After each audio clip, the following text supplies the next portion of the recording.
Hi, welcome to another episode of the Heretic Sisters. I'm Suzanne. I'm the hopeful heretic. I'm interested in exploring all of the frequencies with the hope of revealing something higher than our limited minds can grasp. Questions I'm pondering. What is the truth? Can we both have an individual truth and a shared truth? Is it possible to be an individual within a group? What is our individual versus shared responsibilities? Is shared and balanced equity possible? Hi, I'm Tatiana, and I'm the fearful heretic. I'm all about getting to the bottom of things. I also want to try everything at once. Questions I'm pondering. How does one see reality without distortion? How can we embrace all the blooming complexities of life? How do we express our experiences in creative work? The question, what's it all for, has not left me since my teenage years. All right, so we have an exciting guest. Brilliant. And it's our first manifestor, and it's a 1-3 profile manifestor, but in my mind, in my projection, she's definitely a heretic. And I especially loved this quote that she had on our YouTube. And to me, that's kind of the sentence for me about what a heretic is about, although we're not always positive in that. Going toward fuck what they think and really focusing on what we want to accomplish. Even as a projector, I think I've been trying to go through this path of really embracing this idea that the invitations can come whenever they come, but I'm going to focus on what I'm focusing on. And people can focus on what they focus on. And if they recognize me, they can invite me somewhere and I can say yes or no. So I'm really excited to talk about this manifestor. To me, she needs no introduction, but that's my little projection of her. I really, when I first started to get into the groups, I don't know how it happened, but for some reason, Adrienne took notice of me and befriended me. Or I befriended her. I don't know how that actually happened, but I think it was she was promoting her platform, My Spirio. I was really interested in that because I'm from the startup tech world. And I was like, oh, cool. That's awesome that you're building this platform. I thought that there was a need for it because when I came into the groups, I really didn't understand that there was a lot of people who were trying to sell their services into the group. And I kind of got, I was a marketer, but for whatever reason, I wasn't a social marketer. So I didn't really understand the dynamics and I kind of rebelled against them a little bit because I was like, just tell me what you do so that I can be aware. And then if I need your services, then I can kind of make sure that I'm aware of that. But anyway, I saw this on your YouTube, Adrienne, and I know you've been in the human design world for a while because I've seen you comment on old posts. And so I'm like, okay, well, everybody must know you. I'm not sure if that's true, but I'd love for you to talk about to us kind of the things that you've been doing. I know you have a manifestor Manny Sisters group for women manifestors, and you're also doing something called Dark HT, but I'd love to learn a little bit more about because when I knew you were an ego manifestor, but when I started to look at your chart, I definitely noticed that you had your design moon in, right on our actual personality sun. I was like, okay, that's why we kind of got drawn to each other in my mind. And that's a heretic to me in your design, because moon is very important to our charts in my world. And so I was like, okay. And then I noticed that your sun and Pluto were in my 12th house. And I was like, okay, that's Dark HD there. Okay. So, first of all, I love that you're looking at my chart and seeing me in a different way beyond our interactions. So, and thank you guys for having me here because I'm like, wait, I always feel like I'm playing at the big kids table when I'm sitting with heretics, when I'm with fifth lines, because as a 1-3, really it's aspirational for us to be fifth lines because the 1 and the 3 are just on the way up to the fifth line. Literally the research is being done for what works and what doesn't work. So the experiences and the research all culminate into embodiment. And I think that's what, for me, when I think of the fifth line, embodiment looks like the consummate professional that knows how to put on a show.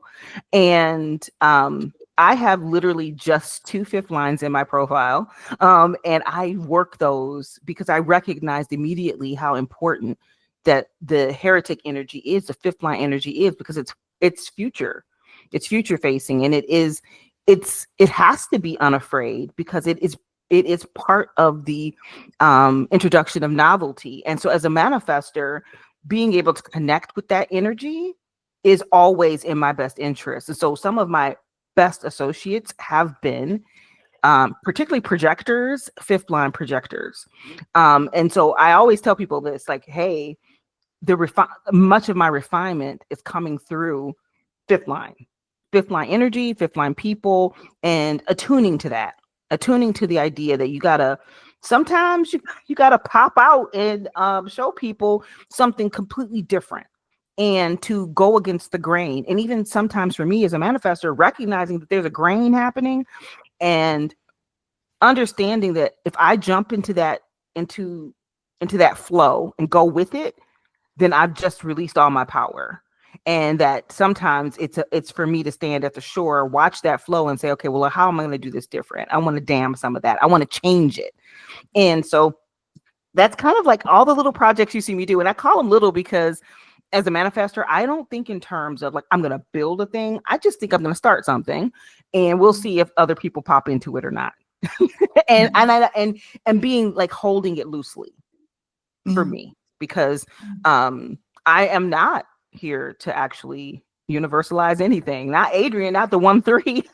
I want to be over in the books and the stacks researching. I tell people, like, if I had the archetype, because I have the gate 48 in my personality sun and in my 2 Plutos, I'm seriously like the dark librarian. I just want to go be in the stacks and find the magic. And then I, pop my head out every once in a while, like using my little moon energy and like, hey guys, want to know about the magic? And I want to tell, and then I want to go back in the stacks. I really want to be hidden, but sometimes, and I feel like this is just a revolutionary time we're in. Revolutionary times call for sometimes the person who wants to be in the basement, in the stacks, in the library, to come out and talk. And to do that, I have to put on and draw on that fifth line energy. Interesting. Thank you for your kind words. It's always nice to hear these things. Yeah, so because I don't know a lot of manifestor women, and I don't know, I can imagine that I don't know why. I have a manifestor uncle. I found out afterwards, but he's an emotional manifestor. And then I took classes with a lock who's also a 1-3 emotional manifestor. So I kind of recognize that energy. But then I have some splenic male manifestor friends, and they're so different to my mind and how they come across. But I really don't know a lot of manifestor women. And so to me, I have this experience, and I'd love for your thoughts on this. Like, I have these projections of what that might look like, but I'm always really nervous because everybody talks about don't ask manifestors questions. And I'm like, well, how do you get to know somebody? And all the stereotypes about manifestors, especially when it relates to women, I'd love for you to spend a little bit of time on. I'm perfectly willing to do that because I'm a woman. And that's why I started. Part of the reason I started Mana Sisters was because when I first got into human design, which at this point is over 10 years ago, like becoming interested, being online and in groups and learning, there was a lot of males because, I mean, it's really about like where the information came from. Ra was a dude, clearly, and his closest associate, one of his closest associates was Alok, and then there were other males. And it's interesting how information travels through men and versus how it travels through women. With women, information is viral because we got to tell you where we got the the cheap thing, like, oh girl, you like this thing? Oh yeah, I got it on sale and I'm going to tell you where to go get it. Whereas men are a lot more, the way they handle information amongst themselves is different. And so what ended up happening is I started Manifestors as a response to something. I was in a Manifestor group. It was all Manifestors mostly. And I found out from a Manifestor woman that a dude was basically spending time with her over the internet for learning materials. So there was almost like the men were sequestering the information and the women were doing all sorts of interesting things to get at it. And so we made a plan. Marissa, wherever she's at, she went in as our spy and she just like got the library of stuff and like pulled it over. And then we made Mana Sisters a group so that we would have access to it. So and so we changed the way we were sharing information because the information was being leaked out and being used as a form of punishment, right? Like I come into the group and I ask a question and I was told my question is stupid. I'm like, well, I don't know this stuff. So pretend I'm 5 years old. Are you going to tell a 5-year-old that it's stupid? So, I mean, like the way that even men had been conditioned to treat ignorance versus the way I was getting it. And, from women, I'm like, okay, well, I need more of this. And that's what I decided to do. And I want to say I decided it, but it felt like one of those things that happened to me. And I think that was one of the times where my first contact with my authority, I wanted this. I wanted the library. I wanted a women's space. I wanted to be safe in a safe space to learn. And so that's kind of how Mana Sisters came about. Now, so in terms of Manifestor contact over the years, I have served hundreds of Manifestor women directly and have hosted thousands of Manifestors in groups. What I have learned about Manifestor women is that Manifestor women are, yes, we got the yang energy, right? That's our aura. But the reality of not just Manifestor women, but Manifestor men as well, there's a softness inside of a Manifestor. Mm-hmm. It's like soft, gooey space on the inside. So you've got this hard shell protecting a very delicate process on the inside. And this is part of the reason why, we say, oh, don't ask manifestors questions. Manifestors don't mind questions. What we don't want is to be, we don't want to be penetrated. We don't want you to try to get inside. We can maybe invite you into what we're doing, but like you can't force your way in because it feels like that. And there's something delicate happening on the inside. Let's pretend that there's just, this is what I tell people. I said, manifestors are pregnant. We're pregnant with the cosmos. We're in commune with the cosmos to bring novel things. So when I say it's a delicate process, it's like a pregnancy. So stop trying to get in there. The baby's not ready. The baby will be out when it comes out. I'll tell you if I'm pregnant. Like, all these kinds of things. And, if I'm walking around looking fat and someone says, oh, are you pregnant? Well, that's kind of an insulting question. And that's kind of like the way questions are weaponized with Manifestor. So the difference between a weaponized question and a truly curious question is that, one, we do have intimacy. And that would mean that the Manifestor has said, come close. It's okay. And then, then we can talk. And then there is a certain tone of voice. We all know what weaponized questions feel like. They feel like intrusion. And that is something that manifestors are, I want to say, hypersensitive to. The intrusive questioning. What would we call that when you get taken in by the police and you get grilled? Yeah, like grilled or like interrogated. Yeah. Thank you, Tatiana. Yes, interrogate. We don't like interrogation. Okay. And the best way I would approach a manifestor, and I do it, listen, when I'm in my manifestor groups and I'm talking to manifestors, I'll say things like, I'd love to know more. There's no question there. There is just an expression of my curiosity. I'd love to see your chart. And I'm like, hey, can you post a chart? I could say, hey, could you post a chart? And I understand how these are almost equivalent, but literally just coming through with, this is optional. You don't have to do this. It's something I would, I'd love to do, but if you don't want to, I'm good. I'm good with that too. Yeah. Okay. Yeah. I feel like that's the main takeaway that I've come to understand is no expectations. like being very breezy and having no expectations attached whenever that person needs to respond. And the splenic manifestors specifically feel like the repelling is more like deflecting than anything like the emotion. Tatiana, I've been talking too much because Tatiana has a manifesting sister. So she has a different relationship with manifestors. But for me, it feels like there's the emotional manifestors can be the ones that I've felt the temper from. I haven't really felt, and I'm not saying that it can come from splenic because I just haven't stoked it, I guess, enough, because I guess I pretty much intuitively know from the splenic guys that I've been, personally attracted to or whatever. Like there's something about them that they don't let me close. And so I just I'm not the type of person that's the projector probing them, because I guess I just notice it more. But I have noticed just being around the emotional manifestor, not causing it myself, that the temper is really strong with them. But I'd love Tatiana to talk a little bit here. I'm kind of hogging the conversation. Yeah, it's okay, Susan. So I'd like to thank you, dear Adrienne, because like in the moment when you were describing the processes that is going on inside of you, dear manifestors, I understood my sister better. Yeah, so I and my mother, so we've grown up together with 1 year difference, and actually we were living in one room and attending one class. So we were always close. It was too much for me and for her, of course.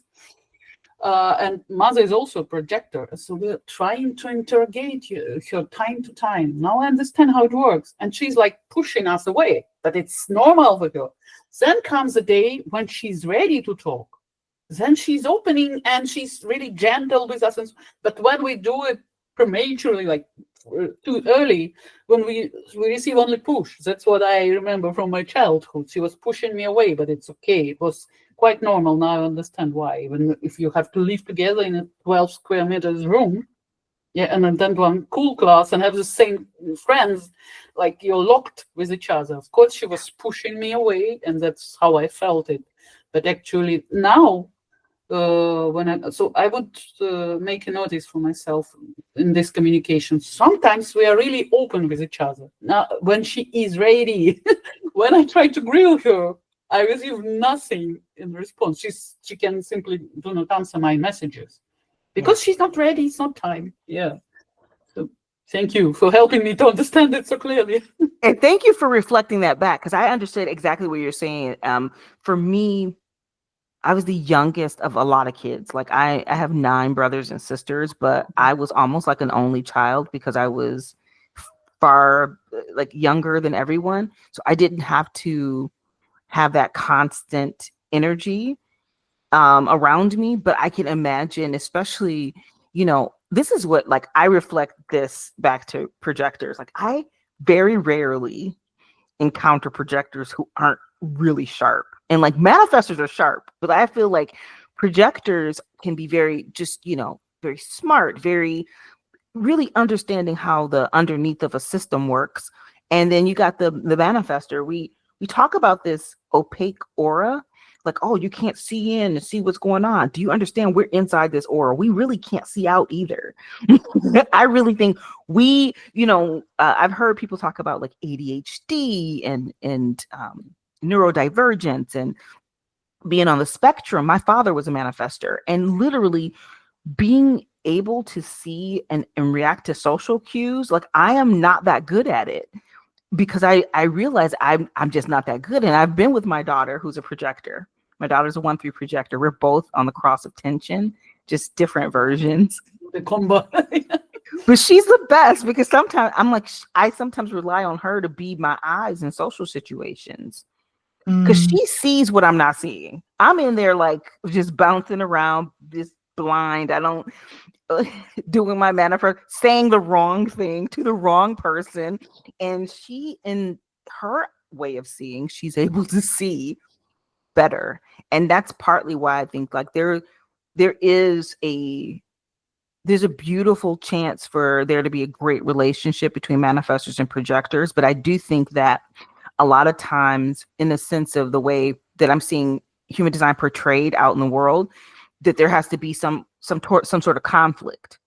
Mm. And the way my daughter describes me, she describes me as like, so, you know, when a professor retires, some of them are granted emeritus status, right? So they still keep an office and maybe they do a lecture or two every year, but they're there to be a mentor to the new professors. And that's what she tells me. Like, she's like, that's the relationship between manifestors and projectors, is that like, yeah, I'm old, I'm crotchety, I'm on my way out, but I still have some things to share. And I know that you're the future. You're the now and you're the future. And I'm supposed to help you be successful. But success is not for me. And once I started to embrace that, that's part of the reason I deal with manifestor women in particular, because a lot of manifestors are infected with kind of there's the combo of satisfaction and success, that these are things that we should chase or we should want, but those are not for us. So how do you tell someone not to want success? Because that's what's being pushed, or not to want satisfaction. Like, you should love your work. When I do my work, it's like pushing out a poop. It is. I feel relieved. I feel like I can go play now, because that's literally my natural state, is like I'm playing. Versus like, I look at my manifesting generator partner. He actually is satisfied with work. And when I say with work, I mean not his job, but literally anytime he spends energy in the way that is right for him, oh, this man, he glows. And I'm like, oh no, I just want to lay down. And he looks like, you know, there's a different feeling there. My daughter, when she makes something work, and I'm talking about a system, when she can, I call it the infinity button. That's what projectors get to push. If you can push the button, the infinity button, and a process goes for almost forever until you want it to change. When she pushes the infinity button, the glow she gets. And for me, it's just like, oh, I'm done. It really is the very opposite feeling. It doesn't feel, there's no success, there's no dopamine, there's nothing. I just want to go back to playing and doodling, or whatever the old crotchety professor does in his spare time. Read books, smoke cigars. I don't know. But yeah. I love that description. That brings a new understanding, I think, to me. And I understand my sister better. She's also like, when you come back from work, you have to lay down first. Just first lay down and take a rest, and then maybe, because it's always maybe. Then maybe, like, I don't know, maybe I will, maybe I won't. But yeah. Okay, I'm glad you talked about your family, because I noticed in your chart, of course, you know, you're a tribal leader, but there's a lot of tribal signatures in your chart, both, you know, from the human design perspective and the astrology perspective. And I just heard that your father was a manifestor, and Sun Plutos generally have a very impactful father. I know your mom was very instrumental to you too. I'm surprised that you're one of 9 children. I am too, but I'm in the middle. So I definitely had to deal with a lot. And I wasn't quite sure. I kind of stole these from your Facebook. I was just trying to find things, and I don't know if that is actually your part of your family, or no, everybody up there is my family. I have more family though. I've got additional family. I was the only common child between my father and my mother, so he had a total of 5 children plus 2 stepchildren, and then my mom had a total of 6 children, of which I'm the common. So I'm the youngest of 10, plus I have 2 stepbrothers. Oh, interesting. So like lots of people. But yeah, that's my dad in the middle. That's the manifestor. He was an emotional manifestor. Didn't know he was a manifestor, but in a lot of ways, he did live as a manifestor. I remember, so my father, very brilliant man. He had a PhD in thermodynamics, right? But he decided, yeah, right. Crazy. He decided he worked as a research scientist for about I don't know, 6 or 7 years. He got a patent. So like Wow. one of the things he worked on is the reason we have like LCD displays. He worked on that like in the, I want to say late 60s or something. And then he was like, I felt like I did all I could do. He's like, they're just going to make me keep growing crystals on smaller and smaller surfaces. And I was done. He designed the equipment. He designed the experiment. He got it done. He set them on their way. He started something and then left. And then he became an engineer. We're in Detroit. So like an automotive engineer. And then while he was doing that, he was working on his PhD. And he worked under a professor who I got a chance to meet later on. And this guy was an emeritus. He was very old. I was like, he said, this can't be the same guy. He comes to school and it's indeed the same guy. But yeah, he was very brilliant. Didn't want to climb a corporate ladder. So he got himself into a nice, comfortable space in basically middle management so he could still do designing because he loved being creative. That's what he told me. He was always saying like for him, problem solving was his art. He had the 1222 and my father would never have described himself as an artist, but he was. He was so good at solving problems. It was ridiculous. And that for him was his creativity. And I remember towards the end of his career, you know, as he was like reducing his workload, I remember him telling me, he was like, yeah, they wanted to give him like control of a plant down in Mexico. He would go open up plants and launch them and help to do all that stuff. And he was like, I don't want to do all that. He was like, I'm good. And I find that people don't understand that really manifestors, our enough is far less than the world thinks that enough should be for a person. Like I work with my daughter. She's my business partner. She's a projector. We understand her enough and my enough are not the same. And we work that out, you know, because at this point, I'm almost like from a peace standpoint, I don't want anything. I'm good. Like, so, but for her, she's success driven. So success looks like, you know, there's another level, there's another place, there's a next. And for me, I'm just like, no, I'm chilling. I'll wait for the next bubbles up through me versus being something that I see out in the world. So yeah. So he was a pretty interesting guy. Definitely on the spectrum. Like he could not read social cues. He was not that good at that, but he was a cool guy.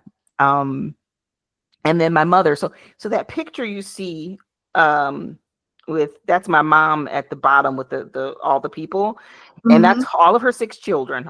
That was all of us. Okay. I have confirmed. Well, 5 of the people in that picture all have defined egos. I'm not sure about 2 of my brothers because I haven't run their charts. My 2 oldest brothers, I have not run their charts. But 1, 2, 3, at least 4 of the people in that picture have defined egos. Wow. My mother, my sister, and the one fella at the top all had the 4037 channel of community. When I tell you, I was so supported. And something about all those defined egos, nobody tried to really control me, not really, which was crazy. So I remember when I had my daughter, and people ask, you know, I see a lot of these manifestors and they're having children with no support. And I was like, oh, I was extraordinarily supported. That's good. Yeah. Awesome. Then, Susan, I suppose it's a good time to ask my question regarding your feelings about open egos. Like, how do you feel us mortals, all the rest, with open egos? How we try to survive in this world? How do you see the perspective? Being my daughter has of defined egos. Yeah. Well, first of all, I didn't experience undefined ego until I went to school. So you have to remember, I'm in a household. My 2 oldest brothers are so much older than me.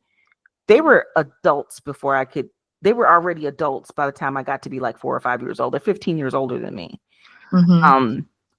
So I didn't understand that dynamic. And over the years, I kept bumping up against it. Like in high school, I remember the valedictorian of our class, she would compete with me about grades. I wasn't competing. I was just happy to be there. So I didn't realize that there would be people competing with me, and I had no idea that that's what was happening. So since I've learned human design, my daughter has an undefined ego, but she has 3 activations in it. So I feel like she has been learning about the ego, and no one ever tried to make her prove herself. And it was something weird about the way my family works. When you're amongst a bunch of defined egos, nobody's trying to prove anything to anyone. We prove it to ourselves. We don't prove it to each other. Like, whatever. And so I think she kind of picked up on that. She got some kind of benefit of that. And I want to say that I have experienced kind of like the not self reflection distortion of my ego with someone else. And even thinking about it, it makes me want to cry, because that person, and the few times it's happened, because it's happened more than once, I would see it and I saw what part of it of myself it was, and how it had been so like misconstrued in their energy. And it was very sad. It was the saddest thing. It's like, oh my gosh, no, you don't, that's not what's happening. And what it made me do is I had to pull back and just let it rest for a while, and then realize that it's not about rejection. You don't have to reject the not self, but you have to really hold it softly, because what's happening is something is happening, and it's the way of wisdom. You got to get the wisdom. Sometimes it hurts. I have 7 open centers. Trust me, I've hurt myself in many, many different ways.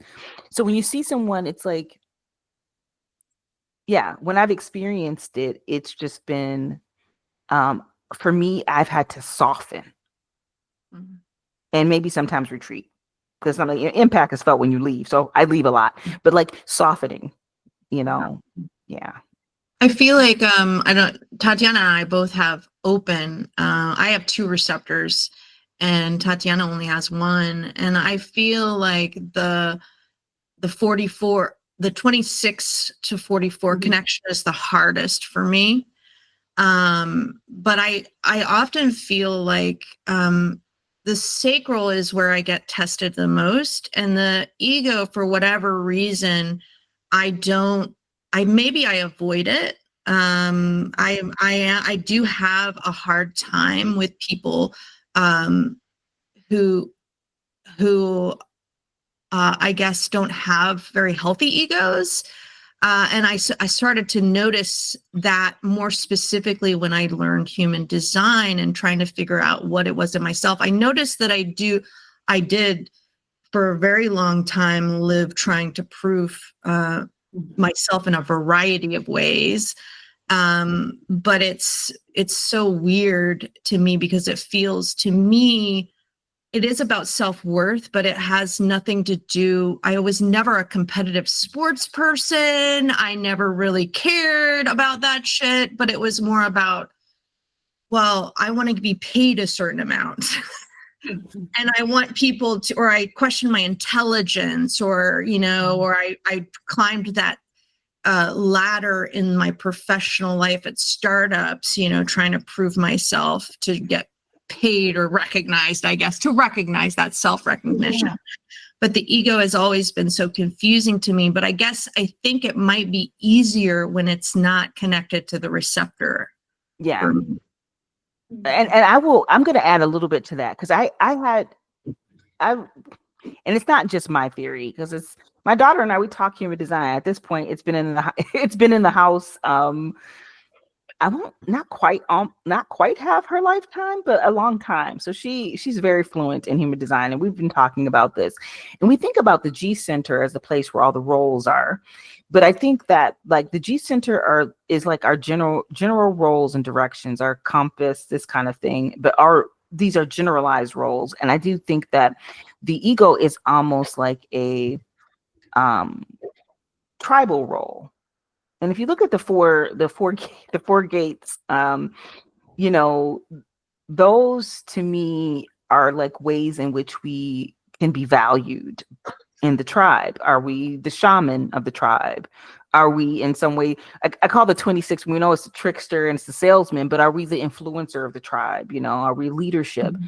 You know, the 40, even though it's the gate of aloneness, it's about that being individual, like differentiated, and or like, am I a blacksmith or am I a carpenter, right? So which of those do you fit in? And then the 21 is, you know, it likes to handle money. So it's like, you know, do I, and what's my realm of control? What do I control as my role in the tribe? What do I have dominion over? Right. You know, you think about a family, and I'm just like looking at my family picture there, like with me sitting with my sister and my mom, you know, and I look at that part of the picture, you know, my mother and my sister were both cross of planning. And so they took up very particular roles in the family. And for me, because I don't have the 40, nor do I have the 37, I kind of was a very weak version of those. Like I couldn't support my family the way they supported my family. I could support my family with money though. Like I was able to go and I would make dollars. I can bring, I remember just putting money in their hands, and like they would go and do paperwork and make sure so-and-so got, you know, there's an aunt that needs to be put in a nursing home and all, you know, needs to be well taken care of. I couldn't show up for that. But I'm like, oh, I'm gonna pay for y'all lunch. Here's lunch, some lunch money. I would make sure they were well taken care of, but I was not gonna be the one doing that. And it's really interesting because I feel like all of the roles in a tribe are valuable, but because of the distortion out in the world, right? That's the only reason I think that the open ego has to deal with anything. The undefined ego is dealing with any of these issues is because of, like you said, not being paid enough or not being valued enough. And the value is in the differentiation. The value is in stepping up into the role. And almost invariably, everyone steps into one of these roles. You know, they step into those roles. They carve out their space. And then we just want to leave them in the desert and don't pay them money. Like, nice space you got there, be broke. And that's not cool, because resources, everyone needs them. Yeah. So we've kind of talked about your evolution, and you only have one daughter, right? You came from a huge family to one daughter. So, and I love this picture of you and she, when she was a younger, very smart child. I think I briefly read something about how she wanted to leave this private school, and but anyway, I read that. I was like, okay. Zora, I love that name too. I love Z names. But I'd love for you to talk about how your family influenced you into your own evolution of the tribe, and why is it that you decided to just have one, or if that was a decision on your part. Well, okay, so it's really interesting. I think when I was really young, partially coming from big family, I had the idea that I would have many children.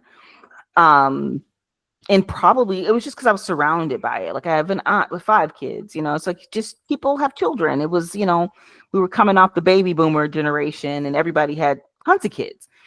And then I met the guy in the middle. Now it's really funny because we're nice in this age now, but he is Zora's dad, and we were kids. We met when we were 17 years old, and I had that little baby when I was 20.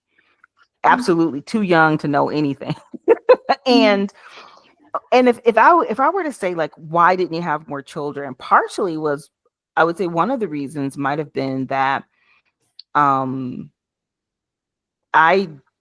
at the time in my like 20s, I was very busy trying to accumulate more resources. I didn't have enough money to have more babies. I probably had this support in my 20s, but not the finances. And it was like I love my family and they were very supportive, but no one had enough money, especially on my mom's side, to really make it make sense. So I focused on, like, going to college and, getting better jobs and doing things like that. Yeah, but and she was enough. Like, she was really awesome. She was very bright, and like I said, she spent a lot of time with my family all the way up until she was about 5. Like, I would say I probably had her 30% of the time. My family had her more of the time, which was probably good for the baby projector, to be around more generators, and also her projector cousin. I think in retrospect, it's like, that's one of those things I think I did right, versus what ends up happening. Like, I'm a 1-3. I've got the 51 in my south node, so I'm kind of still wild in my youth. I'm still wild. So I don't want to. She didn't need to be in that. She needed the stability of those nice cross of planning generators. My sister and my mom were making sure, like, she had this amount of stability, and then I was making many more resources so I could make sure that when she wasn't with the family, she was in really good spaces. Like, her preschool was amazing. Her her schooling was great, so she was able to get those kinds of advantages, right? And then there she is on the right. By the time we get here, she's my business partner. I don't trust anyone. Someone was like, "Wow, how do you find a projector to partner with?" I'm like, "I don't know, birth one." Make a baby and have a projector baby. No, I don't think that's the only way, but, like, you can look at her. She's like super smart, and like, not just smart, like sharp, clever, like, and those are like plumber, right? I saw that picture of her figuring out the plumbing. I was like, okay, yeah.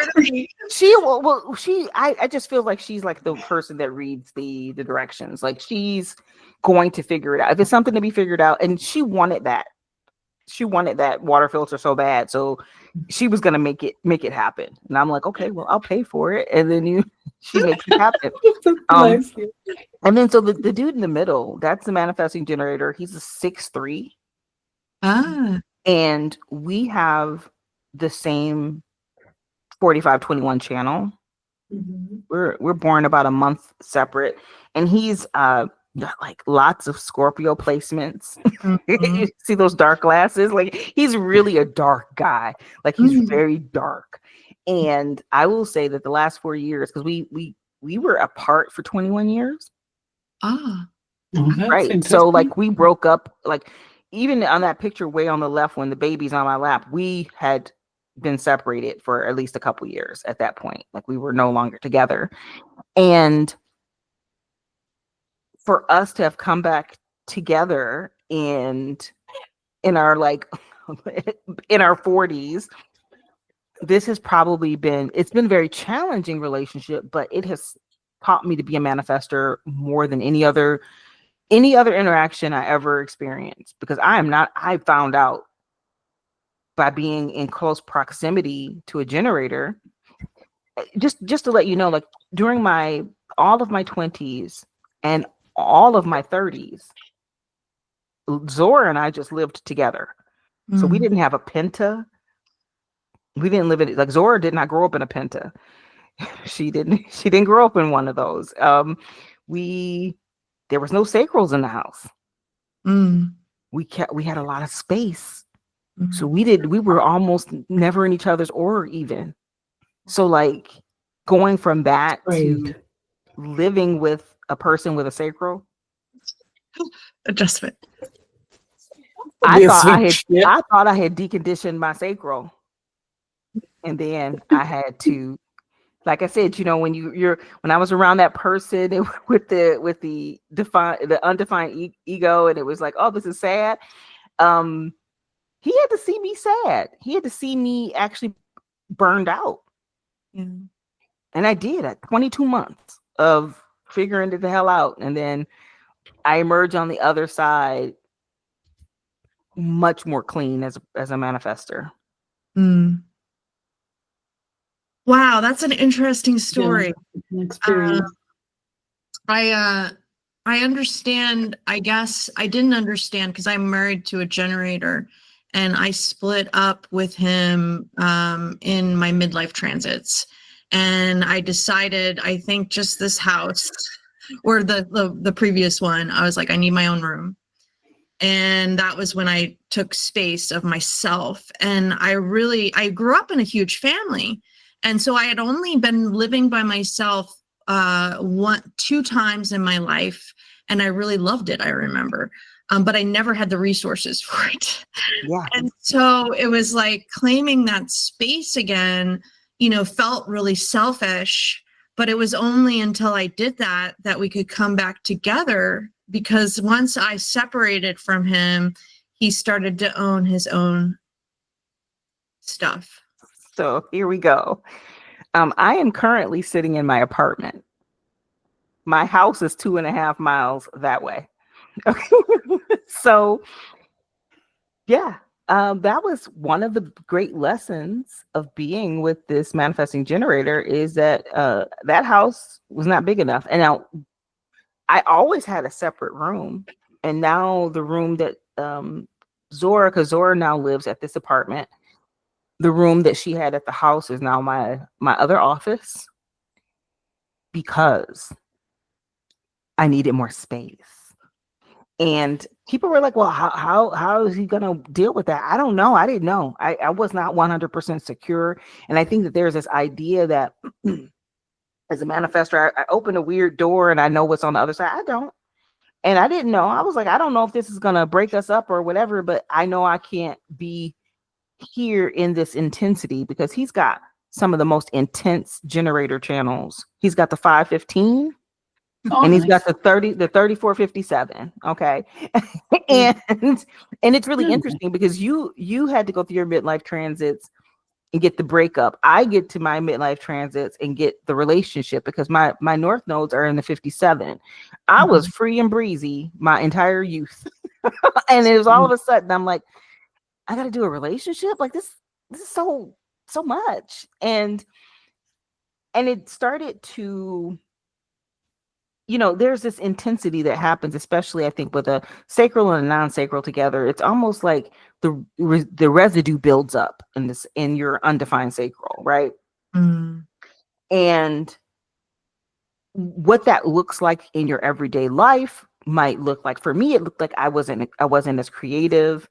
My energy had worn down, actually. So you think, oh, I'm getting the sacral energy, but no, it's not correct fuel for me.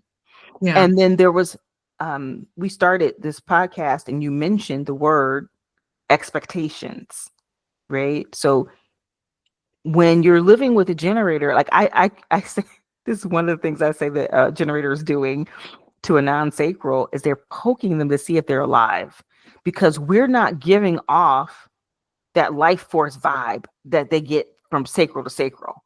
You can feel it. It's just crackling off of them. And I will be sitting somewhere and he's like, are you okay? Do you need something? And it's like, I'm like, do you need something? Because that's one of my things I do is like, I'll just turn this question back around. Oh, are you hungry? I'm like, are you hungry? And he's like, well, yeah, I'm kind of peckish. I'm like, yeah. So a lot of times that know thyself and the generator's way, they're kind of pushing out their thing. They need to see it out there so that they can feel, I guess, okay with it. I don't know. I don't want to interpret why they do it, but I do want to say that's what I see it all the time. Are you hungry? Are you thirsty? Are you cold? Are you warm? It's hot in here. I'm like, none of these things are any kind of truth, and they have nothing to do with me. And I realize that there's nothing to be read from here. Yeah. With the sacral, and especially with being a manifestor, or even I think fifth line, it happens too. It's like this, you got this wall around you, and they can't see in there, not really. Yeah. My son has a 515. I have the 5, and I have the 14. My husband has the 214. So I'm compromised by both of them. And I was compromised in the 214 in my family. Like I was the fourth child, and I was the only projector, actually, when I was born, and I was the only one with a 5. So it's challenging, I think, when you're compromised in the sacral, as an open sacral specifically. You have the 5, right? I do, and I'm compromised. So my entire relationship is compromised for the most part, except for a couple of electromagnetics. I bridge his split, and I think that's the only reason he loves me. I make him feel like Superman. I do. I mean, I bridge his little. He's got a teeny tiny baby split, and I knew. I started to decode what was happening in our relationship, because I'm like, oh my God. First off, I was glad he didn't compromise the money line, because I've dated people that do that, and it's just a lot. It's just a lot. So it didn't. I'm like, okay, cool. Look at us. We both got the 4521. But then when you get over to his channels, we're in compromise there, right? I've got the 5 and I've got the 57. Now the 57 is in a node, so it's kind of whatever. But that 34 is like, he can run roughshod over people. In our family, though, Zora also has the 34. He says we bully him because I'll put my 57 with her 34. He was like, you guys are bullying me. I'm like, the bully? Have you seen? Look at this guy. Look at this guy's chart. Do you see how bullyish it is? It's a bully, and I love him. I love him because I do bully him a little bit. I mean, come on, he can take it. He's a 6'3". It's the way it's supposed to be. So, but I bridge him with that 731. I think that's the one, because what I started to realize is one of the things is I can help him with a direction, and he goes and executes it. And this is how I know. I've just had to understand his love will be different. It looks like his chart. It is like, but that it is love. And he listens to me in a place where he doesn't have to listen to anyone. He's got the 31 in detriment. That's the only way he has the 31. You look at it, you can't see his chart. But anyway, his 31s are in detriment. And my 7, he still listens to me and he does my thing. So I'm like, I remember this is back when we first got back together, and his credit was terrible. And I was like, you need to do X, Y, and Z.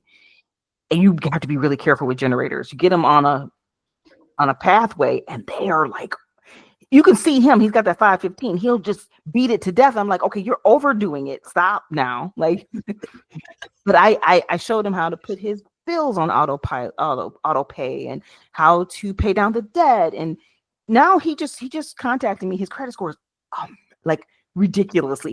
He never dreamed he would have a credit score that looks like this. So now, I set him on the next thing. I'm like, okay, now it's time for you to create a trust and put things in a trust. And so all I do is whisper it in his ear, because I used to try to hound him about it or get him to do it. And all I got to do, I realized that the 7 is so delicate. All just whisper, the army whispers, and the 31 go, and he does it. And it takes in his timing. His timing is fine. And I watch it happen. So in a lot of ways, we have rules in our house, which are don't tell me what to do. No one tells anyone else what to do. And we don't watch each other work.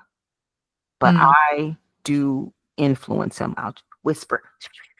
And then, I don't know, 6 months later, a year later, 18 months later. And then it's really crazy because he's a 6'3". It's his idea.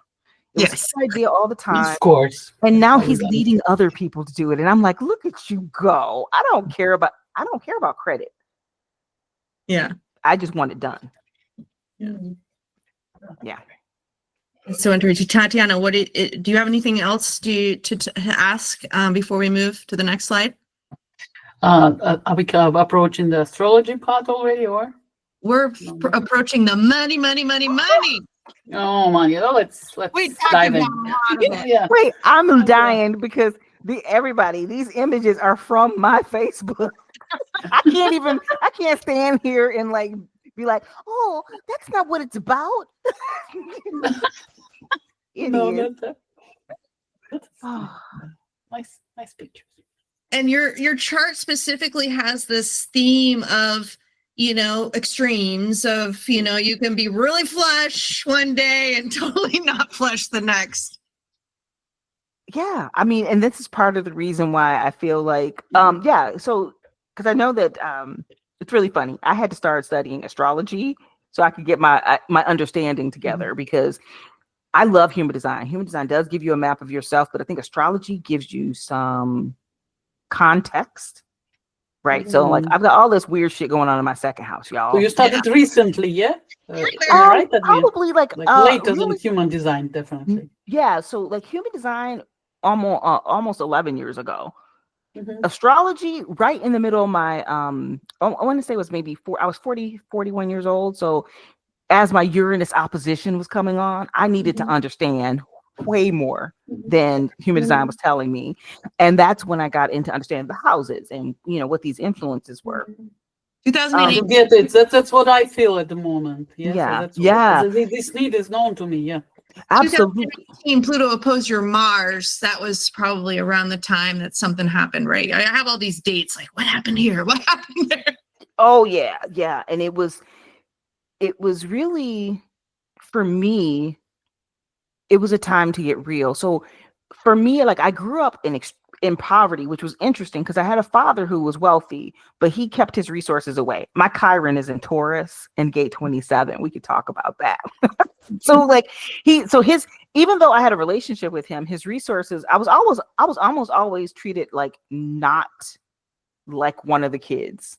And even down to like I have stories, but like for me, when I got into adulthood, like my one job for me was to like not ever be broke. So I never, up until the time I was like approaching my Uranus opposition, I didn't have ups and downs of money. As a matter of fact, I would only have ups.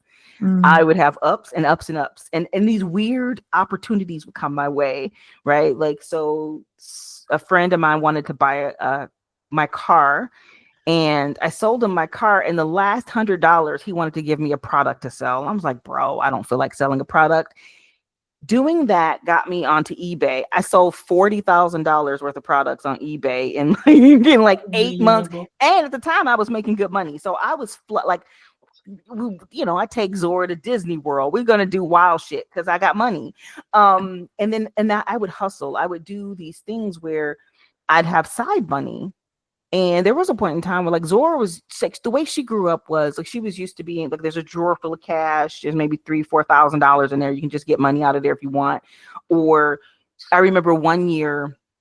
And then sometimes I would ask other people, like I would ask for money. Like she had a $14,000 summer of art camps. And I was like, I am a little short. Anybody want to put some money on? And people were sending me money. And then, so I didn't experience the ups and downs until I was getting close to my Uranus opposition. And that's when I had hit a really good up. And then it was like, nothing followed. And I was like, what? My money magic has stopped working. I was not able to make any money. And it didn't come back until it was during a time I started studying astrology. So you got Tatiana, if your magic is broken, you got to get into your astrology, I think. And that's what I'm doing. Yeah, my magic is broken. Yeah. It's broken. When my magic was broken, I got into astrology, and I was also, so I was in my, close to approaching my Uranus opposition, but approaching a Uranus opposition, understanding what's happening with your North Node, and then recognizing that this is all a run up to Chiron. And I started studying my Chiron. And I tell you, I had to reconcile my relationship with my father, who is a Taurus. My Chiron is in Taurus, right? There's no mistake that my partner is a Scorpio, which is just goth Taurus. The goth version of Taurus with dark eyeliner. That kind Well, it's on your IC, your Scorpio. So absolutely. So like I've got my with my Plutos, it all made sense that I was going to have to really face this chironic issue that I was having. And if you look at the astrology of it all, and it's like, oh, okay, wow. This was my coming to myself moment, and it really freed up my ability to make money. So I was not just broke, but you guys, I had gone from never being broke and always having lots of money to being houseless, carless, homeless. oh my God. Oh God. In another state. Like, why was I there? Because I was there. I had to learn astrocartography too. I was smack dab between my Uranus IC line and my Chiron MC line. I had to learn so much because I was like, why am I here? This is hell. Why am I here? Where was that? Las Vegas. Oh God, you were broke in Las Vegas, yeah? How you gonna be broke in the place where they worship money? I'll tell you how. Yeah, anyway, I was there because the universe was like, hey, you need to go see something. And I realized the universe took me on a field trip. Yeah. And That's what I your was proposition does. Definitely. 100%. And I was like, I'm going on this field trip. I will go. I went for almost exactly a year. And when I came back, I was a completely different person. But I remember I had $40 and I had been deeply studying my Chiron, deeply studying this Uranus stuff. And I was like, I had $40. I didn't know how I was going to pay rent. Rent was due the next week. I took $25 and spent it at a Botanica for a money bath.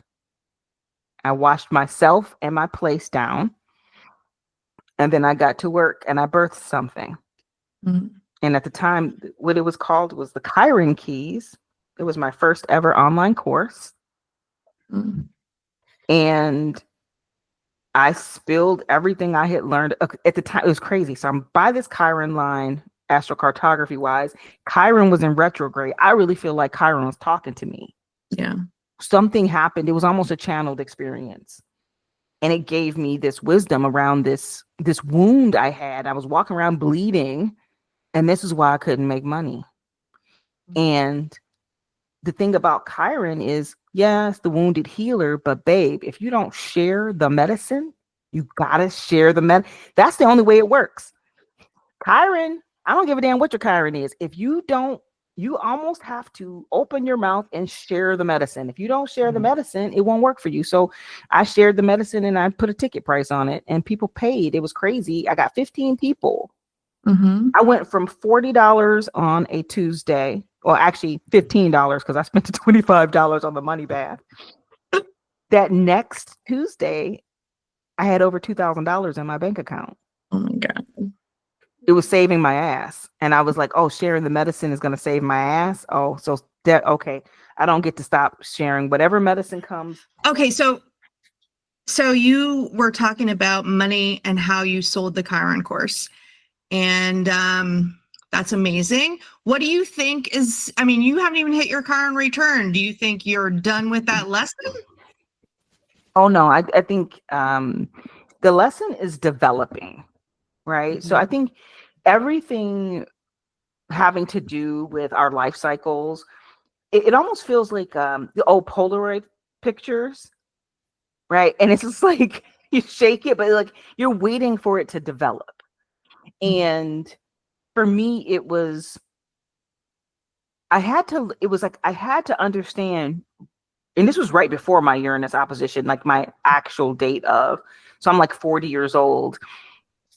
And, you know, I've gone through some of the prerequisites. Like my mom had passed away, and I was losing everything. And apparently my estrogen levels are down. I can't wait to get some of those. But like, I'm dealing with this transition into, I think, like deeper adulthood and the reality of life. And something in that lesson, it was like I needed to understand the scope of the story for me. Like I needed, like, where are we going with this? Because I knew my life wasn't just permanently being flushed down the toilet. Yeah. but it got flushed. But a lot of what got left, because it felt, when I started to study my Chiron, so my Chirons are in the gate 27. Mm-hmm. And we think about gate 27 as like self-care, but it really started to boil down in a lot of ways just to relationship with the material. Because a lot of what I lost when I lost my house and my cars and all that stuff, I had built a life from my not self. Yeah. And it was dismantling that life right in front of me. And I was in it, basically I was told, grieve it and grieve it out loud. And I cried a lot. And I didn't cry because I missed the stuff. I cried because someone was really in pain who bought all that shit. Yeah. I had to be in a lot of pain. I would tell people, like, if someone came to my house and saw something that they liked, there was a good chance I might have an extra one. I could just give it to them. That's not right. That's not normal. Who's stockpiling stuff like that? Like, I had really given myself a role of being a person who had things, because in some way I thought if I had things, that meant I could get love. Mm-hmm. And it wasn't until I had nothing and people were loving me that I realized it was never the things, and that I should understand that, having things and getting love are not related. Yeah. That's a important lesson. Yeah. It feels like the midlife for a lot of people is that dismantling of all of the things that we thought were important, and sometimes that is, I feel, even if you don't have that, the Chiron and Taurus, I mean, Tatiana and I are both kind of dealing with that. Second hit of our Chiron return today, funny enough, but we're dealing with that as far as our careers and our money making abilities. And it feels like a serious and scary transition. So yeah. Yeah. But I'd like to ask, why was it especially Chiron that you wanted to investigate? How did you feel it, or how did you understand? It was really funny. I don't know. I don't even know how it came to me, because at the time, I told you I started studying astrology, and when I tell you this timing, it happened right around the time that I moved to Las Vegas. I moved to Las Vegas like the last week of 2018, and I spent the entire year of 2019 in Las Vegas, or as I like to call it, dusty hell. Dusty hell. It was terrible for me. And it's wonderful for other people, but it was not good for me. But it was, because that was the place where I had to be to get educated in this way. So I'm doing a class coming up on November 3rd about the cosmic forces and encounter. And this will be the first time I've ever talked a little bit about, I think what I was having was an encounter with Chiron. So we think of mostly like all the stars as gods or planets as gods, the godheads in human design. But for me, I was getting a transmission from Chiron. So I started studying astrology, and something about Chiron must have caught my eye. And it was really funny because I was going towards my Uranus opposition. You'd think I would have really studied that much more deeply. And I studied it, but something about Chiron was speaking to and through me at the time.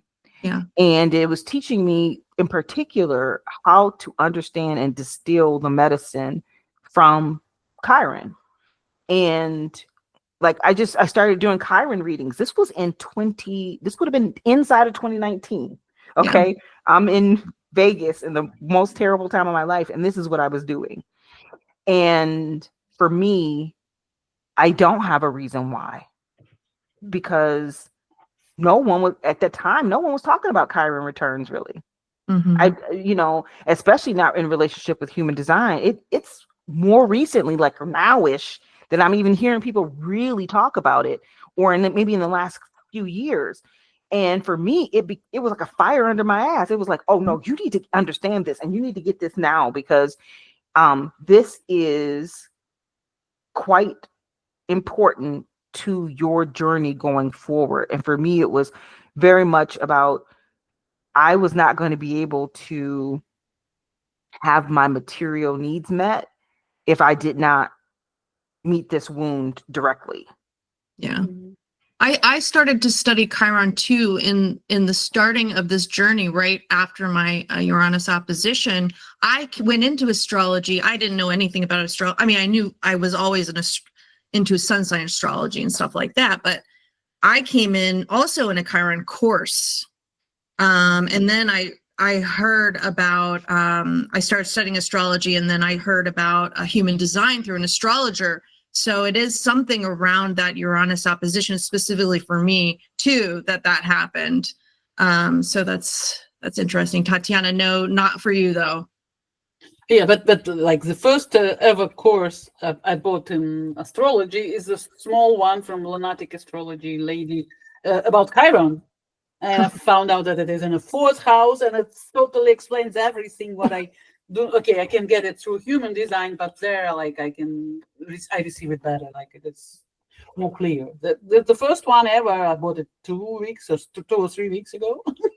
In my case, everything is postponed just because I survived the migration with small kids, and now I'm dealing with stuff that maybe I could have done better during my Uranus opposition, but nevertheless, yeah. So funny, Chiron. The first course for me is also Chiron.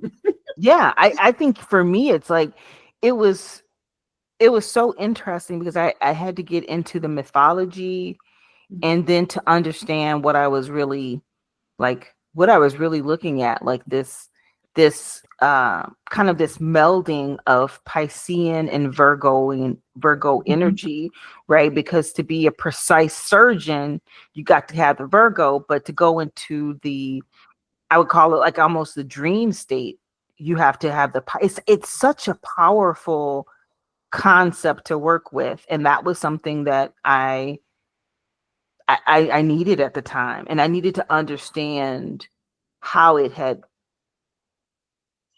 the wound had been activated, how it had played out in my life, particularly in the accumulation of the things, and what was underneath my accumulation of things. Because if you had asked me, oh, do you have stuff so people love you? No, I didn't keep track of who I gave things to or anything like that. But I was like, I had a little bit of an addiction going. If you look at the interesting line qualities of 27.4 and 27.3 and the 27 in its entirety, it's like, well, why are you accumulating these things? What is this stuff for? What are you doing? And I had to really get real. And so that, like, in my new life, because it's like I got reborn. Yeah. I almost live it's very Spartan. Like, I don't have a lot of stuff. And that gives me a lot of peace. And this is partly why I can live in 2 places, is because I have duplicates of things, and then I just what's important to me is kind of like I don't know, it's not stuff. I'm not maintaining a bunch of stuff. Yeah.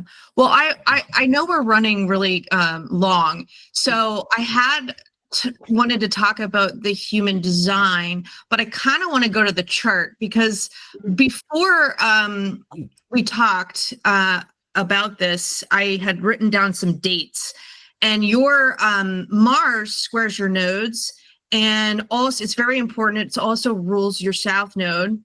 And it also rules, depending on what you study, if it's traditional, it rules your IC. So when in 2018, Pluto was there opposing your Mars, which rules your South node, and you really needed to go back to your past, your father. And that's what I had highlighted. I was kind of trying to get in there to see what the father thing was, because Sun Plutos are always about usually they have father issues in some way, and this all in the second house, so that materials.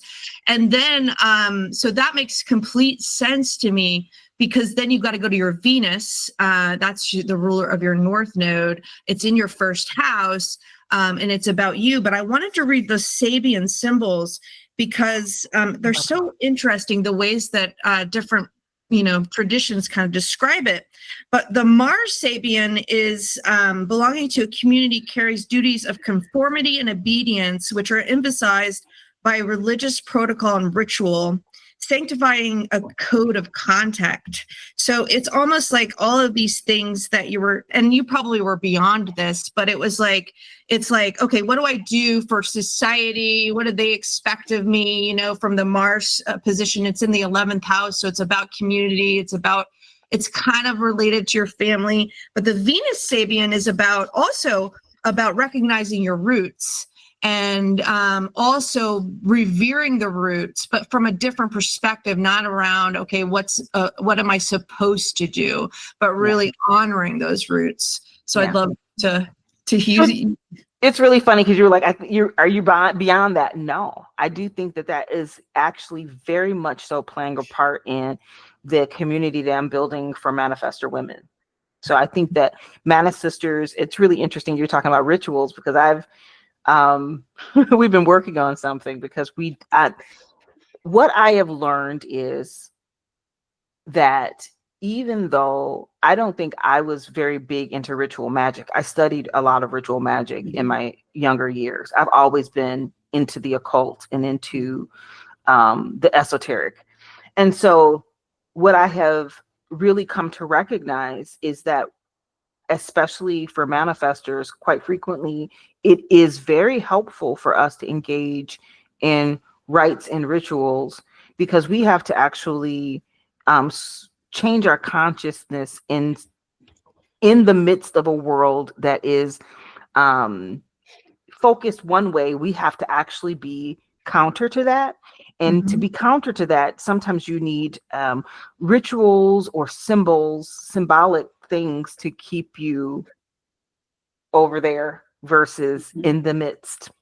And so it's funny because it's like, this is all in my business. But we've been, and then actually putting together this class for November 3rd about the cosmic forces. And someone reached out to me, and I'm not going to name any names, but they were telling me more about some of the other things that Ra was doing before his encounter. And I want to say that I tend to think that my chironic education that came kind of just from the sky felt very much in line with the kind of the encounter process, because right towards the end of 2018, actually right around my mom's birthday, because my mom talked to me. So we were like, just after August 31st. So like September 3rd, I get rushed to the hospital because it looks like I'm having a heart attack. 2018 heart attack. Isn't that interesting? And what happens is I get blood work done, and my body chemistry is completely changed. I am so low on electrolyte. My electrolytes had fled my body. And I get home, I can't move for 6 or 7 days.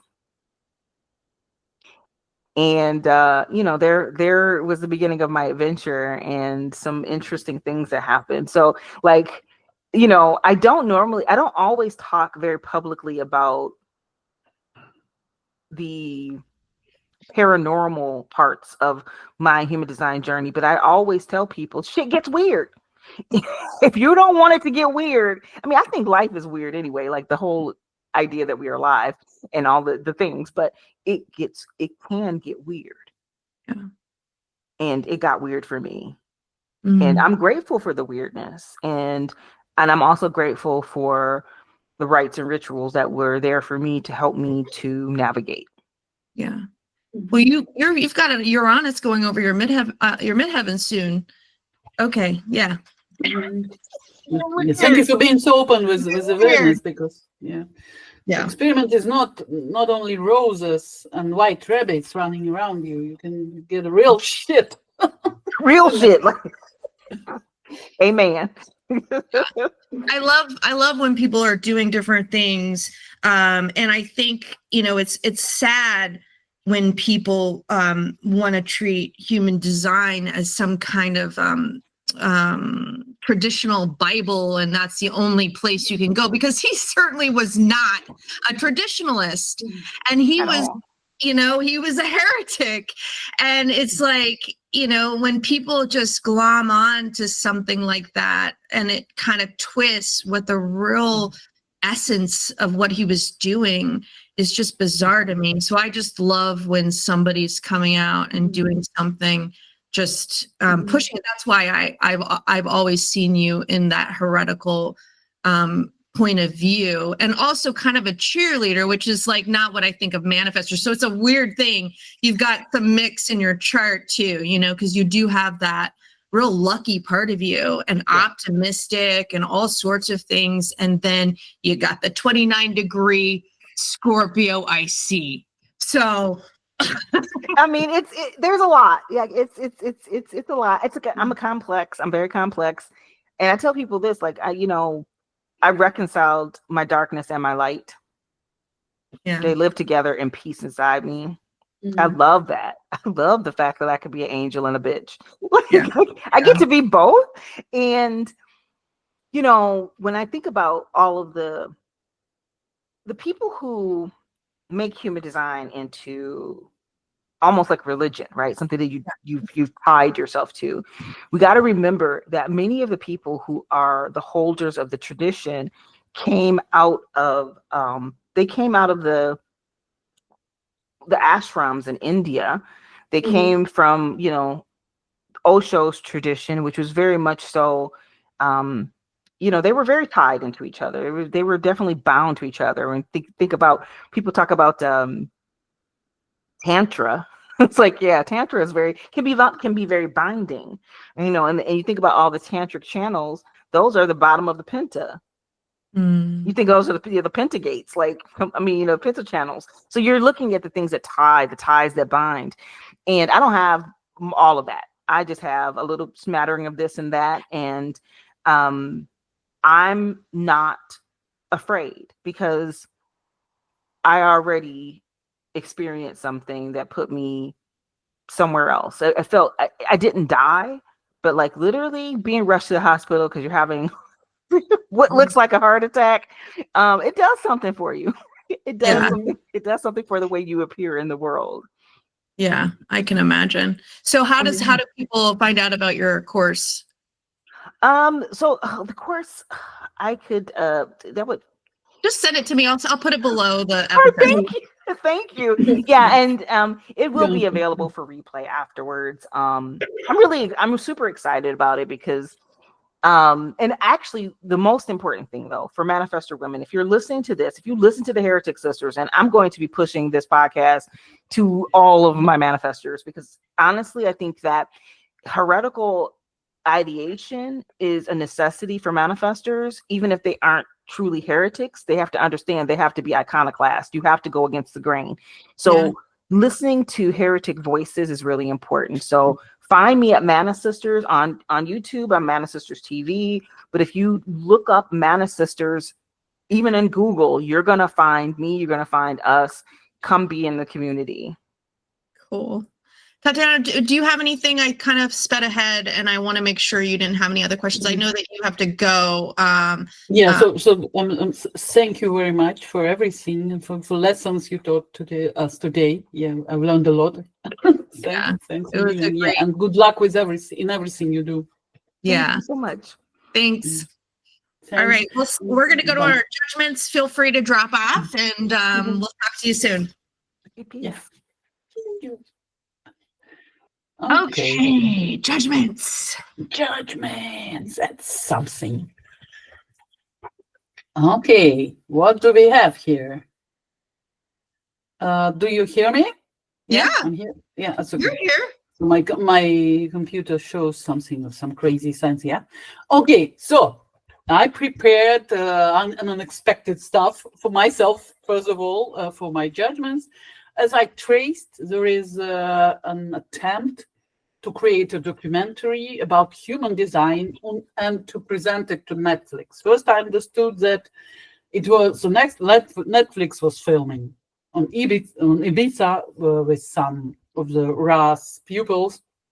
No, it is definitely not like that because they are trying to collect some money to produce this documentary. But still, the filming is going on. And you see here the Shannon Matthews photography, a photo from her Facebook and how she's filmed. And then Miss Ark writes below that, oh, okay, I'm the next one on the next day. And they have a human design event in parallel. So it started today. Today is 24th, and it goes. Wow.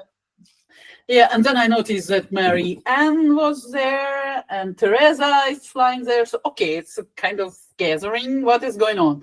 And then I put two and two together and understood that somebody is trying to film a documentary about human design. And I find the idea brilliant. Human design definitely deserves a documentary about it. But it's a pity that finally it still stays in the realm of, like, how to say, dilettante attempts, and we're gonna try to push it to Netflix. I know that that is how the production could be done, or the independent company does the production, creates some kind of pilot or whatever, and then sells it to a channel.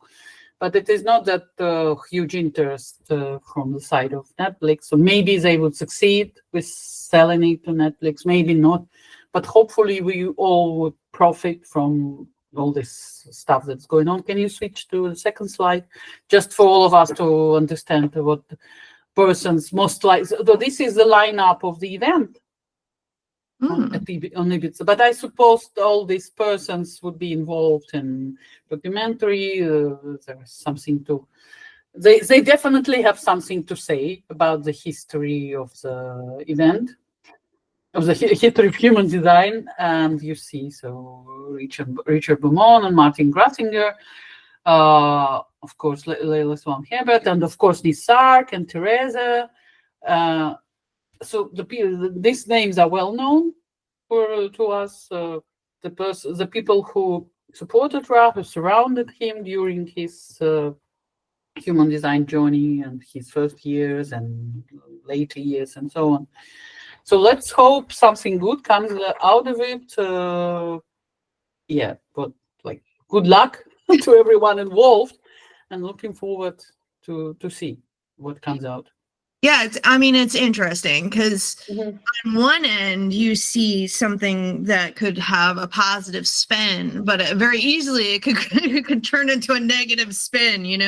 I've seen a lot of interest in more of the cult types of stories, something that's a little dark or whatever. So you shine a light on something, and then you bring out more awareness, and that's good until it turns, right? It's the whole projection journey. So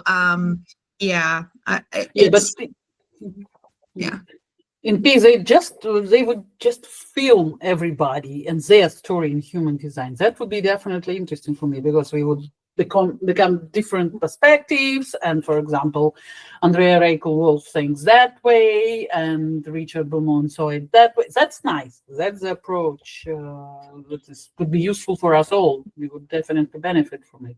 Then from all these different points of view, you could choose, so you can find your own way. The way Ra describes everything in his encounter with the voice. Yeah, just simple saying what has happened, telling the story. If it would go that way, would be nice. Yeah, it would be interesting to have it just, if it doesn't go to Netflix, have it for a smaller community, right?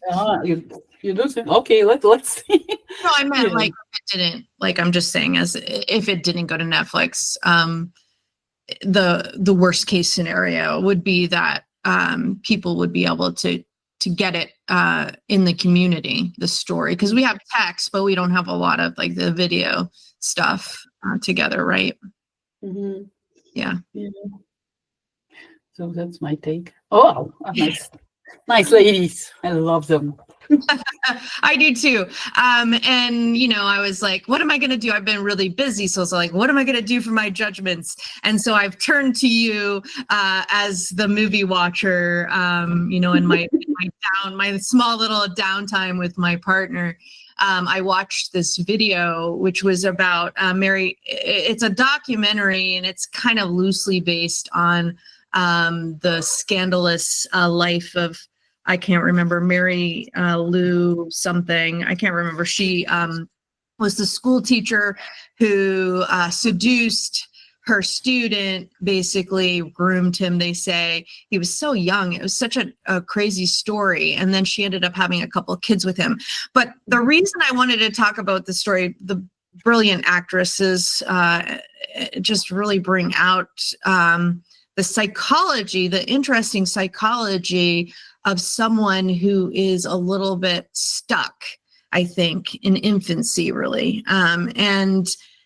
There was one part in particular that I found fascinating, and it's so prevalent, I think, in our world. I just wanted to call it out as my judgment, which was she has this child, and they're in this dressing room, and this child wants to go to graduation, and she's trying on these dresses.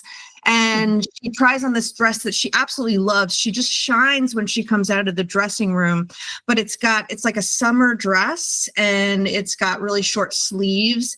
And the mother immediately does one of those things that is prevalent in especially the South. I just remember it so well, which is giving a backhand compliment, basically. This dig, basically, she's like, oh, I would never dream. You have so much more confidence than me. I would never have dreamt to show my arms. You just have so much more confidence, like kind of a dig.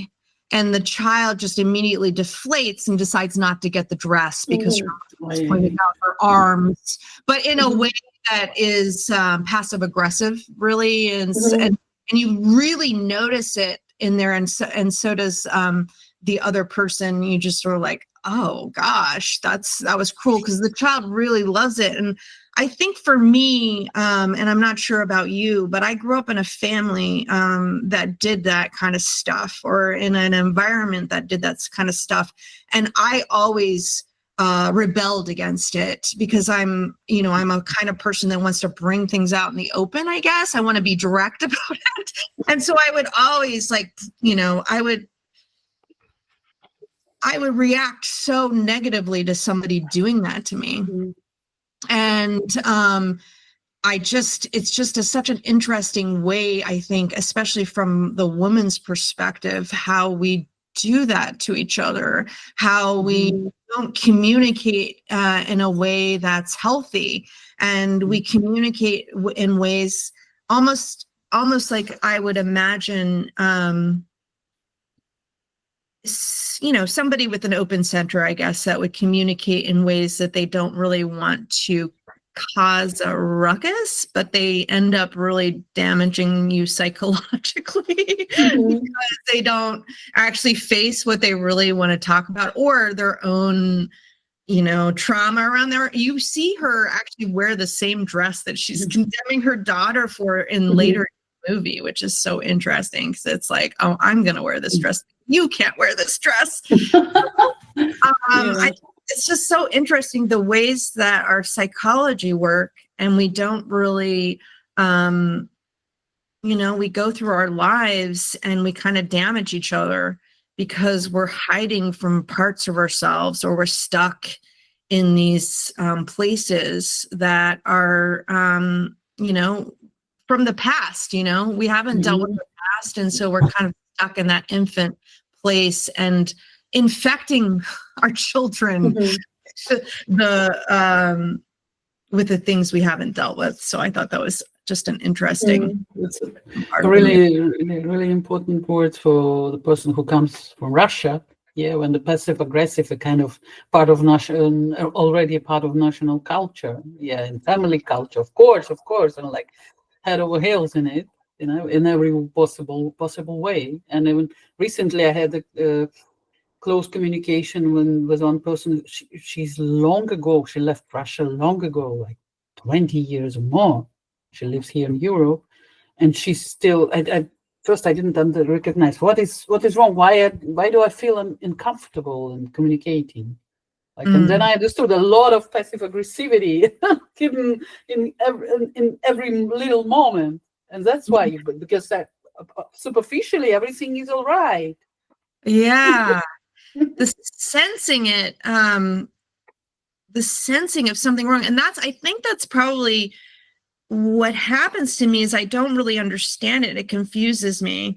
And so then I just react negatively, but then it makes it worse. And so it makes it feel like it's my fault, that I'm the one that did it. And the reaction to it is certainly negative, but the other part is there. So it's just such an interesting dynamic, the communicating, I think, with each other. If we could do it in a place, and I'm certainly not a saint for sure, but if we could do it from a place that is straightforward, and from a place that is, I don't know, caring and authentic. Yeah. From a place of really caring about the other person, or if somebody has upset you, if we need to go away, or if we need to deal with our stuff, we could come back and talk about it from a place of openness and care and listening and all sorts of stuff. It's just such a hard place to navigate for me. And I think the reactiveness has been my issue, and trying to figure out ways that I can confront that without pushing people away. Fighting it, because there's no need to fight. You can divorce, you can change the direction you choose, or you can communicate openly. This is uncomfortable for me, or I do not feel whatever. You do not need even aggression if you put your border properly in the right time when you're not yet heard. But that's the thing one has to learn. That's what I'm learning now. Did you address the situation, or did you just notice that it was uncomfortable? So in the moment, I withdraw simply because I do not think the person is ready to discuss these matters in a way that would be productive for both parties. If I had a chance, I would definitely try to do it, but this is not the situation. It would be beneficial for me, for myself, and for the other person. That's very healthy, Tatiana. Congratulations. Because because at least you're owning that part of yourself, but you're not escalating it into something that still is not going to solve anything, but just stopping. Yeah. But this is how I learned to be projector. If she asks at some point, I would answer, but she has got it. Yeah. Good point. Learning to be a projector. Yeah. Yeah. Me to do it myself. I'm still learning to be a projector. Yeah. Yeah. Adrian learns to be how to be a manifestor. Yeah, that's money sisters are learning to be money sisters, and projector sisters are learning Yeah. to be heretic sisters. Yeah. Yeah. Yeah. Projector sisters. Yeah. Heretic sisters. Yeah, we should all have our own little place. But yeah, I mean, like she said, it was on her I think it was in her last interview about not having, or even in just this one, not having the space to learn from each other. I guess I would like to say to you, Tatiana, it's been such a joy, because I don't really have anybody else that I talk to about this journey, and ours is so tied in some ways. So I really appreciate you, and thank you. As always, as I always do, like it's a unique chance, and I consider it like this. Yeah, so I receive it, this possibility as a gift. Yeah, the possibility to do this thing together with you. Like, I'm really happy that I have it. Thank you also. I'm glad. I'm sorry I talked too much this episode again, but thank you so much. Thank you, everybody who stayed with us until the end of this episode, and we were really lucky to have Adrian as a guest on it. Yeah, it's a great interview. Continue to staying with us. We're going to come back with more interesting guests. Yeah, we're taking a little bit of a break, but we'll be back after in a couple of weeks, I think, and we'll see what happens. Okay. Bye, everybody. Bye. Ciao, cacao. Ciao, cacao.